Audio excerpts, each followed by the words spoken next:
नमस्कार, अपनी जोड़ी में आपका बहुत बहुत स्वागत है। मैं हूँ डॉक्टर तरुणा एस गौड़।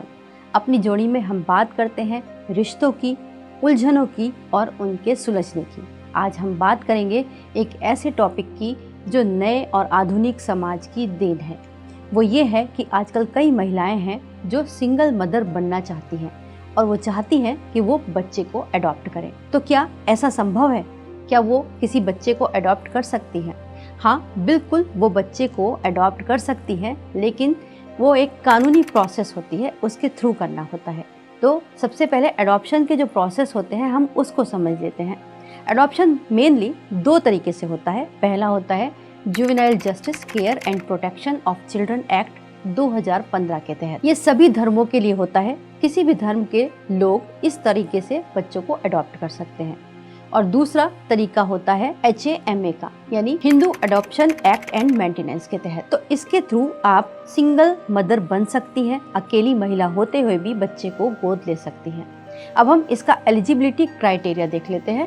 पहला, जो कि कारा एक गवर्नमेंट की वेबसाइट है, उसके तहत सजेस्ट किया गया है कि सिंगल महिला की आयु कम से कम 25 साल होनी चाहिए, तभी वो बच्चे को अडॉप्ट कर सकती है। लेकिन अधिकतम सीमा भी इसमें बताई गई है कि कितने उम्र तक की महिला कितनी उम्र तक के बच्चे को अडॉप्ट कर सकती है। तो पहला क्राइटेरिया है 0 से 4 वर्ष का बच्चा अगर है तो उसकी मदर बनने की जो एलिजिबिलिटी है वो अधिकतम 45 ईयर्स है। और अगर आप 4 से 8 साल का बच्चा गोद ले रही हैं तो आपकी उम्र 50 वर्ष से अधिक नहीं होनी चाहिए।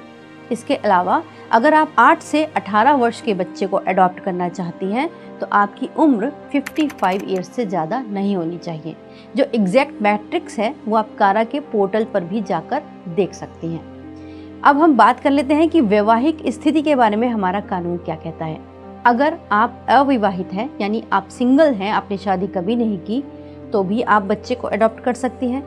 अगर आप तलाकशुदा हैं, उस वजह से आप सिंगल हैं, तब भी आप बच्चा अडॉप्ट कर सकती हैं। और अगर आप विडो हैं तब भी आप बच्चे को अडॉप्ट कर सकती हैं। लेकिन अगर कोई मेल पर्सन होगा तो वो मेल चाइल्ड को अडॉप्ट नहीं कर सकता, लेकिन सिंगल वुमेन दोनों चाइल्ड को, यानी गर्ल चाइल्ड और बॉय चाइल्ड दोनों को अडॉप्ट कर सकती है। अब एक और इम्पॉर्टेंट फैक्टर होता है, वो होता है आर्थिक स्थिति।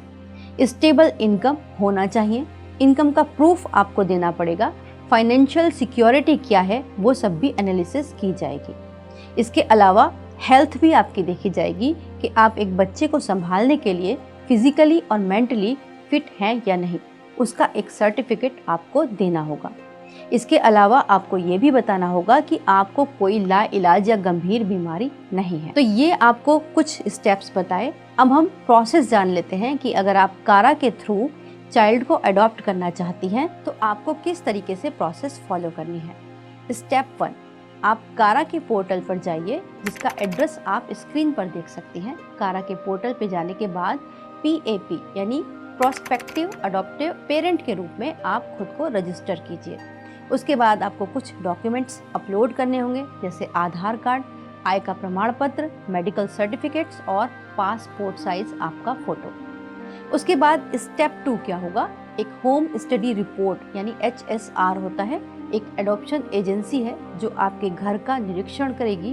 वो देखेगी कि आपकी मानसिक स्थिति, आपकी सामाजिक स्थिति किस तरीके की है, बच्चे को अडॉप्ट करने की आपकी तैयारी कैसी है और आपका सपोर्ट सिस्टम कैसा है, ये सब कुछ भी देखेगी।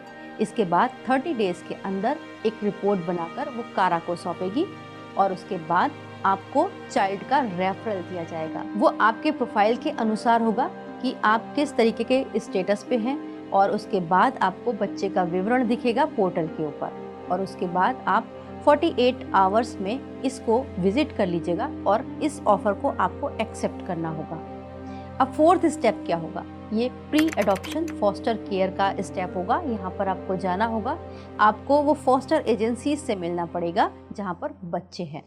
उसके बाद आप एक्सेप्टेंस को साइन करेंगी और उसके बाद आपको बच्चा जो है वो आपके लिए हो जाएगा। उसके बाद आएगा 5th इम्पॉर्टेंट स्टेप, वो है कोर्ट का ऑर्डर। जब ये सब प्रोसेस पूरी हो जाएगी तब आपको ये सब डॉक्यूमेंट्स कोर्ट के अंदर दाखिल करने होंगे। वो आपकी डिस्ट्रिक्ट कोर्ट हो सकती है, फैमिली कोर्ट हो सकती है, जहाँ से आपको एडॉप्शन ऑर्डर मिलेगा। ये सबसे इम्पॉर्टेंट लीगल स्टेप है। अगला स्टेप क्या होगा, जब आपके पास कोर्ट ऑर्डर आ जाएगा तब आपको बच्चे का नया सर्टिफिकेट बनवाना होगा, बर्थ सर्टिफिकेट, जो कि बहुत इम्पॉर्टेंट है। इसमें अडॉप्टिव मदर जो होगी उनका नाम ऐड किया जाएगा। इसके अंदर जो टाइम लगता है वो 6 महीने से लेकर 1 साल तक का समय आपका लग सकता है पूरे एडॉप्शन प्रोसेस का। एडॉप्शन के बाद बच्चे के अधिकार क्या होंगे? बच्चा पूरी तरीके से जैविक संतान के समान ही माना जाएगा। प्रॉपर्टी में उसका पूरा राइट होगा। पुराने परिवार से उसका जो कानूनी रिश्ता होगा वो पूरी तरीके से समाप्त हो जाएगा और आपकी पूरी तरीके से वो लीगल लायबिलिटी होगा। तो आपने पूरी प्रोसेस को समझ लिया। अब यहाँ पर साथ साथ मैं आपको कुछ लीगल एडवाइस बता देती हूँ, कुछ पॉइंट्स बता देती हूँ ताकि आपकी ये सब चीज़ें सुरक्षित रहें। जैसे आपका जो कोर्ट ऑर्डर आपको मिला होगा वो एक बहुत इम्पॉर्टेंट डॉक्यूमेंट होगा, उसको सुरक्षित रखिएगा। इसके बाद बर्थ सर्टिफिकेट ज़रूर अपडेट करवाइएगा। आधार कार्ड अपडेट करवाना मत भूलिएगा बच्चे का जो नया बनेगा। आपका अगर कोई इंश्योरेंस है या कोई चीज़ें हैं आपकी बैंक संबंधी हैं तो आप उसमें बच्चे को नॉमिनी बना सकते हैं। इसके साथ ही अगर आप विल बना देती हैं तो वो बहुत बेहतर होगा। विल को रजिस्टर्ड भी ज़रूर करवाइएगा। तो इस प्रोसेस के थ्रू अगर आप सिंगल भी हैं तो आप मदर बन सकती हैं। आपको ये कोर्ट प्रोसेस पूरी तरीके से मदद करती है। अगर आपका इस संबंध में कोई सवाल हो तो आप हमारे हेल्पलाइन नंबर पर कांटेक्ट कर सकते हैं, लीगल एडवाइस ले सकते हैं। Thank you so much for watching.